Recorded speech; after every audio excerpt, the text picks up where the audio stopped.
Oh, gosh, Debbie, you were fantastic. Thank you. Well, I got goosebumps just watching it myself because I've been busy since we finished, so I haven't had a chance to have a kind of a look back. And yeah, it was just the most amazing time. We were at home all... Sorry, just saying Debbie's going to win, but we were convinced you were going to win. But describe what that moment is like when you've put so much work into it for 3 months and you're standing there for that final decision. What were you feeling? We just... Giovanni and I talked about it because he'd been in the final before on his first year, and we just decided that on the Saturday we had the most amazing 4 months. So to me, we'd won. I didn't care. I had the most phenomenal time. I'd laughed for 4 months why I've lost so much weight. Let's just enjoy these 3 dances. There were 3 dances we absolutely loved, both of us. And we did. And for me, all I wanted on Saturday was to know I'd done them the best I possibly could, and I did. You did. So when... No,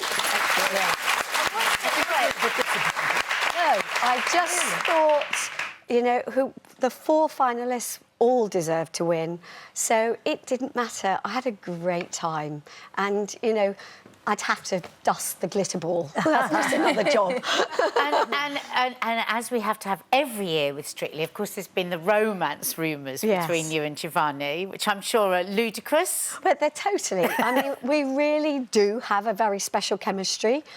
He's really special to me, and I'm sure I am to him.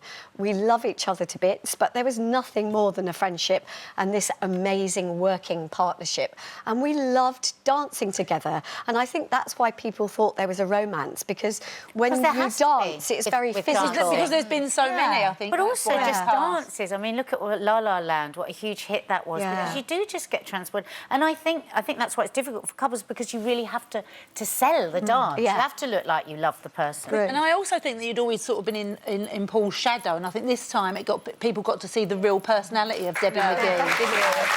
I mean, that's what everyone is saying, that they've never really quite got to know me before or could see that I actually had a talent, because everyone always thinks a magician's assistant just stands there and kind of opens their arms, you know, the joke, really. But actually, even being a magician's assistant, if you're good at your job, you make it look like you're doing nothing. Yeah. So people always thought I couldn't do anything and I was just purely blonde. Well, I do have my blonde moments, but I also have other talents. So it was really nice for me to show everybody that actually there was a bit more to me than that. But it's enough to say as well that, I mean, you were on television for decades with Paul, and you were happy because you were happily married to him to be the lovely Debbie McGee, the lovely Debbie McGee.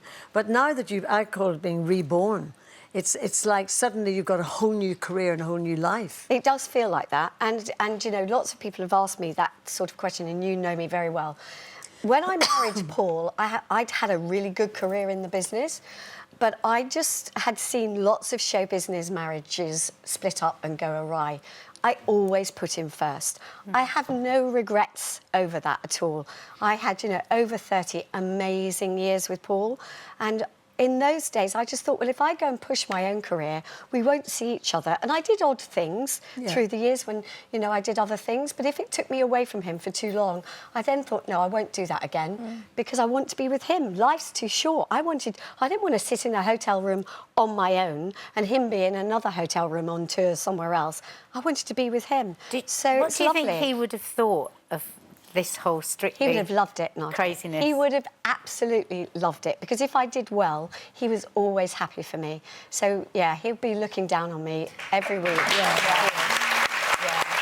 as well, though, I love the fact Paul, of course, did the show. And you watched him on the dance floor, so it is lovely to have had the chance to... You did better than him, but... Well, actually, when Paul did it, I got more nervous for him than I did getting nervous for myself doing the show, because it really wasn't his thing. I was going to say, you had a real advantage, didn't you?